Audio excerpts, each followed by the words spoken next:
Bismillahirrahmanirrahim. Assalamualaikum warahmatullahi wabarakatuh.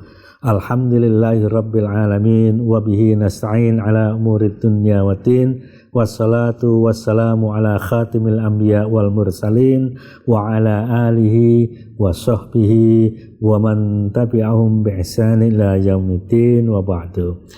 Ikhwan sekalian, alhamdulillah pada kesempatan yang baik ini kita bisa meneruskan pelajaran kita tentang Al-Hadis Al-Arba'in An-Nawawi, yang saat ini kita masuk pada hadis yang ke-40.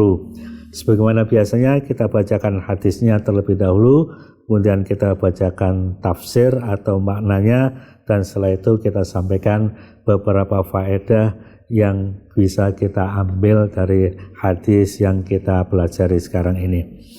Al-Hadis Al-Arba'un Ad-Dunya Wasilatun wa Mazra'atun lil Akhirah. An Ibni Umar radhiyallahu anhuma qala akhadha Rasulullah sallallahu alaihi wasallam bimankibi faqala kun fid dunya ka'annaka gharib au abiru sabil. Wa kana Ibnu Umar radhiyallahu anhuma yaqul idza amsayta fala tantadhiris sabah wa idza asbahta fala tantadhiril masa wa khudh min sihhatika limaradika wa min hayatika limautika. Rawahul Bukhari. Hadis yang ke-40, yaitu hidup layaknya orang asing atau pengembara, atau bisa juga bahwasanya hidup di dunia ini adalah wasilah atau tempat bercocok tanam untuk perbekalan kehidupan akhirat. Dari Ibni Abbas, dari Ibni Umar radhiyallahu anhuma, dia berkata, Rasulullah sallallahu alaihi wasallam memegang pundakku seraya beliau bersabda, jadilah engkau di dunia seolah-olah orang perantauan atau pengembara atau musafir. Selanjutnya Ibnu Umar radhiyallahu anhu berkata, jika engkau di waktu sore, maka janganlah menunggu hingga pagi. Jika engkau di waktu pagi, janganlah menunggu sore hari.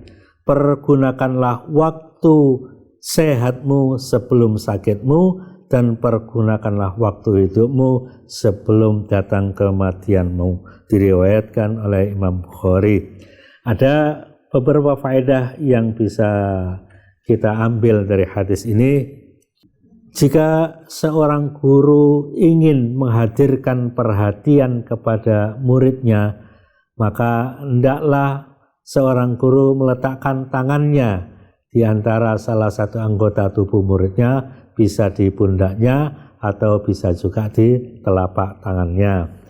Yang kedua, di antara metode pengajaran Nabi Shallallahu Alaihi Wasallam yang bagus adalah dengan cara menghadirkan contoh atau permisalan. Di antara cara menjelaskan suatu perkara yang baik adalah menghadirkan contoh atau permisalan.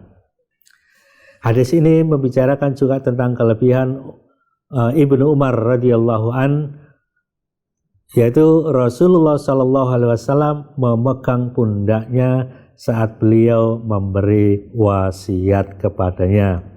Hadis ini merupakan petunjuk untuk bersikap zuhud di dalam urusan dunia. Seorang mukmin di dunia ini hendaklah seperti orang asing, yaitu dia mampir ke suatu tempat yang bukan negeri asalnya, sebagaimana Hasan Al-Basri mengatakan, al-mu'min fid dunya kal gharib la yajza'u fi dhilliha wa la yunafisu fi izziha lahu sya'nun walin nasi sya'nun. Seorang mukmin hidup di dunia ini seperti seorang perantau, ya, yaitu tidak sedih dengan kerendahannya dan tidak berlomba-lomba untuk mendapatkan kemuliaannya. Bagi dia ada urusannya dan orang lain juga mempunyai urusannya sendiri. Hadis ini juga merupakan petunjuk untuk tidak panjang angan-angan, akan tetapi segera dan giat untuk mengumpulkan atau membekali diri dengan amal-amal kebaikan.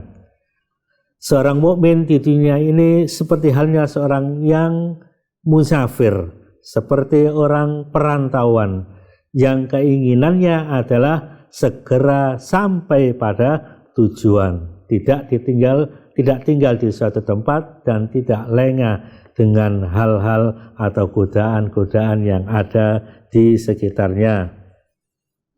Seorang mukmin tidak akan pernah rela atau ridho kalau kehidupan akhiratnya ditukar dengan kehidupan dunia. Seorang mukmin yang sejati senantiasa menjaga semangat untuk tetap berjalan menuju Allah Subhanahu wa taala, juga senantiasa beribadah kepadanya. Ibnu Umar radhiyallahu anhuma merealisasikan wasiat Nabi dengan perkataannya, jika kalian di waktu sore, maka janganlah engkau menunggu sampai pagi hari. Di antara perkataan Ibnu Umar radhiyallahu anhuma yang menunjukkan hal itu adalah, jika kalian di waktu pagi, maka janganlah menunggu waktu sore dan seterusnya, yang itu merupakan tafsir dari wasiat Nabi Sallallahu Alaihi Wasallam. Wasiat yang lainnya yang disampaikan dari Abdullah bin Umar radhiyallahu anhuma adalah hendaknya memanfaatkan kesempatan sebaik mungkin untuk beramal soleh, yang itu merupakan implementasi dari perkataan dia yang mengatakan, pergunakanlah waktu sehatmu sebelum sakitmu, dan pergunakanlah waktu hidupmu sebelum datang kematianmu. Kesehatan dan kesempatan emas untuk memperbanyak amal soleh, karena kalau seandainya ditakdirkan sakit, maka dia tidak bisa berbuat sebagaimana waktu sehat. Hidup di dunia ini adalah sebagai tempat untuk mengambil perbekalan sebaik mungkin untuk kehidupan akhirat.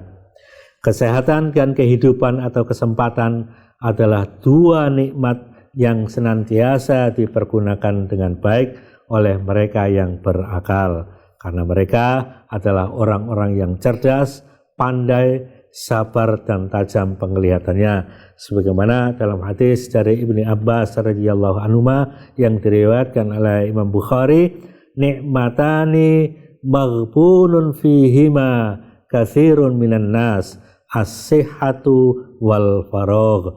Dua nikmat yang manusia sering terpedaya, atau kebanyakan manusia terpedaya dengannya, yaitu kesehatan dan kesempatan atau waktu luang. Hadis ini diriwayatkan oleh Bukhari nomor 6349. Demikian penjelasan atau faedah dari hadis yang ke-40. Semoga bermanfaat. Wassalamualaikum warahmatullahi wabarakatuh.